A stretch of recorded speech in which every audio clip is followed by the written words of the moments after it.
दोस्तों, अभी राजस्थान में रहते हैं और ऑटो का प्रयोग करते हैं अपने एक स्थान से दूसरे स्थान जाने के लिए। तो मैं आपको बताना चाहता हूँ, ऑटो फेयर को लेकर के कोटा लोक अदालत में मैंने एक याचिका लगाई थी, जहां पर मैंने मांग की थी कि ऑटो फेयर को फिक्स किया जाए। जी हाँ, आपने कई बार फेस किया होगा, कोटा के अंदर ऑटो फेयर यानी कि आप 10 किलोमीटर भी जा रहे हैं तो मनमानी रेट आपसे मांगते हैं। जैसे महावीर नगर से स्टेशन आपको जाना है तो 250-300 रुपए तक वो मांग लेते हैं, अमूमन 10 किलोमीटर के। लेकिन मैं आपको बता दूं, राज्य सरकार के पास ही ऑटो फेयर को तय करने का अधिकार होता है। और 2013 जुलाई के अंदर राजस्थान सरकार ने अधिसूचना जारी करके यानी कि गजट नोटिफिकेशन जारी करके 9 रुपए पर किलोमीटर रेट तय की हुई है। प्रथम किलोमीटर के लिए 15 रुपए और उसके बाद 9 रुपए पर किलोमीटर। इस अधिसूचना गजट नोटिफिकेशन में अभी तक कोई अमेंडमेंट नहीं है, यानी कि 10 किलोमीटर के मैक्सिमम आपके आधिकारिक रूप से 90 रुपए लगने चाहिए। ऑटो वाले कितने मांगते हैं? 250, 300, 400 रुपए तक। यह गैर कानूनी है। इसके ऊपर जब मैंने फाइट की और मैंने आरटीआई से पता किया तो कोटा पुलिस यातायात या फिर आरटीओ ने कहा हमारे पास शिकायत आती है तभी तो हम कार्रवाई करते हैं। दोस्तों, लोग शिकायत तक नहीं करते। ऑटो परमिट कैंसिल हो जाता है यदि कोई शिकायत करे।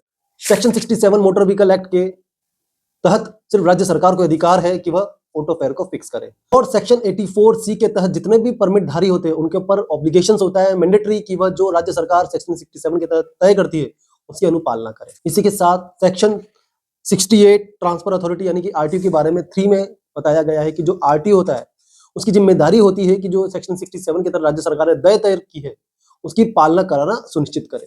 यानी कि आरटीओ की जिम्मेदारी होती है जो राज्य सरकार ने तय कर रखी है, जो 9 रुपए पर किलोमीटर अभी है वास्तविक में, उसको वह लागू करे। जब मैंने स्थायी लोक अदालत में इसकी अनुपालना के लिए केस किया तो आप मानेंगे नहीं, कोटा यातायात पुलिस ने और आरटीओ ने बताया हमारे पास शिकायत ही नहीं आती। 2018 से 2023 तक मात्र एक ऑटो का परमिट इन्होंने कैंसिल किया है। शिकायत लगभग शून्य है। जब हम अपने राइट्स के लिए अवेयर नहीं है तो कैसे हम डिमांड करते हैं कि ऑटो वाले मनमाना किराया मांगते हैं और इसके ऊपर कोई कंट्रोल नहीं है। भाई, शिकायत ही कोई नहीं करता। हमने अभी लोक अदालत में वापस इस मामले को उठाया तो आरटीओ की तरफ से जिला परिवहन अधिकारी प्रस्तुत हुए। उन्होंने बोला हम प्रचार प्रसार करके मेन चौराहे पर होर्डिंग लगाएंगे कि 9 रुपए पर किलोमीटर दर तय की जाती है जो राज्य सरकार के द्वारा है और यही पैसेंजर को देनी है। यानी कि कोटा के अंदर तो कम से कम आपको शायद कुछ चौराहों पर बहुत ही जल्द 9 रुपए पर किलोमीटर का एक होर्डिंग लगा हुआ दिखेगा। लेकिन इसके बाद जिम्मेदारी होती है यात्रियों की, पैसेंजर की। पैसेंजर खुद अपने राइट्स के लिए अवेयर रही। मैं आपको बताना चाहता हूं, जब आप ऑटो में बैठे तो आप उससे रेट तय कीजिए।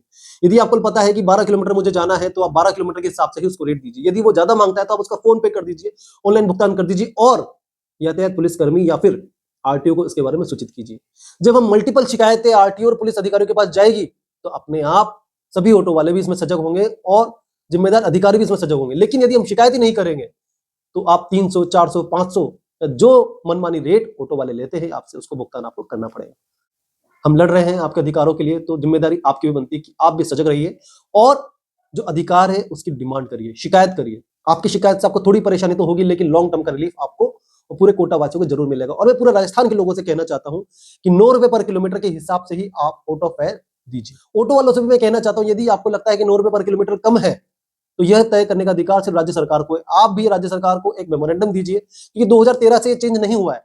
ऑटो वाले यदि राज्य सरकार को बोलते हैं या कोर्ट की तरफ मूव करते हैं तो आपके अधिकार को सुना जाएगा। 2013 में जो रेट तय हुई थी उसमें बदलाव के चांसेस प्रबल होंगे, लेकिन आप इस तरह से मनमानी रेट नहीं ले सकते।